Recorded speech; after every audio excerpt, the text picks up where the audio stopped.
we need to talk about Keith Thurman versus Sebastian Fundora, because that fight played out how I anticipated. Coming into this one, many people believed Thurman had a shot, but I had serious questions around his inactivity. 6 fights in 10 years and only 2 in the last 5. I also had questions around his age. At 37 years old, his best days were behind him, but at the same time, he was a proven elite level fighter and at one point had serious dynamite in his hands. On the other side, Fundora was coming in off that huge stoppage win over Tim Tszyu. He wasn't just looking to build on momentum, he wanted to prove he could beat someone who wasn't already mentally broken and take out a big name in the process. From early on, you could see exactly how this fight was going to go. Fundora was just far more disciplined than we've seen him in the past. He was picking his shots. The jab was constantly in Thurman's face, disrupting his rhythm, and every time Thurman tried to close the distance, he had to walk through something. Usually, he can get dragged into a bit of a war, a bit reckless, but this time everything was controlled. Similar to the Tszyu fight, he hurt Thurman early. He used that height, that reach, and just kept Thurman at the end of his punches all night. And Thurman honestly just couldn't figure it out. He was trying to move, trying to find openings, but every time he stepped in, he was just getting caught with combinations. And you could see it early, he just didn't have the timing anymore.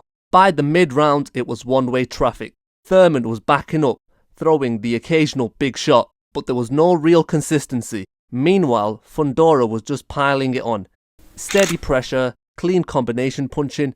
The best way to describe it, Fundora was like an escalator from hell. Just constant pressure, and the damage was showing on Thurman's face.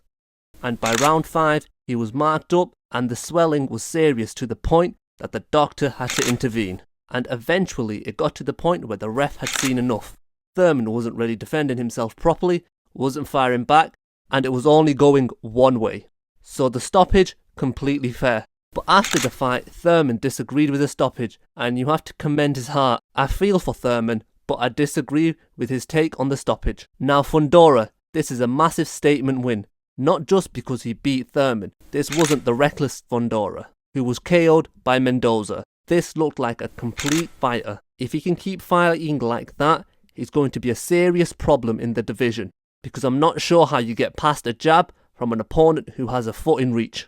As for Thurman, it's tough. To be fair, he was in incredible shape, and you can point to the inactivity and injuries. But the reality is, he just didn't look like the same fighter. The speed, the reactions, the power, and the confidence, it's not quite there anymore. Does he retire? Maybe. But if he doesn't, it has to be the right fight from here.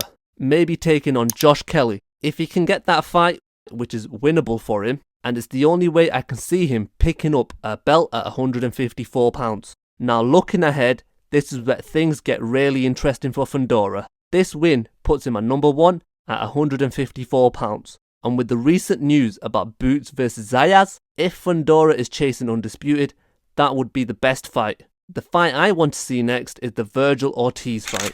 That fight has absolute fireworks written all over it. Pressure versus pressure. Power versus power. That's the kind of fight that steals the show and could be a potential fight of the year contender. Most likely his next fight will be another boxer in the PBC verse. Maybe Charlo, who was seen calling everyone out after the fight. Or maybe Errol Spence if he can get past Tszyu. I don't want to see Tszyu take another beating, so if I was him, I'd swerve that fight. He is my favourite fighter, so I'm biased. The division is stacked, and Fundora is the man to beat. And there's plenty of options available. Overall, this was a big statement from Fundora. Not just a win, but a performance that showed real growth. It showed discipline. And if this version of him sticks around, he's going to be a nightmare for everyone in the division. Let me know what you guys think. Is Fundora the best super welterweight in the world? What's next for Thurman? Also, what do you guys think about Boots versus Zayas? This is Punch Fiction, signing off.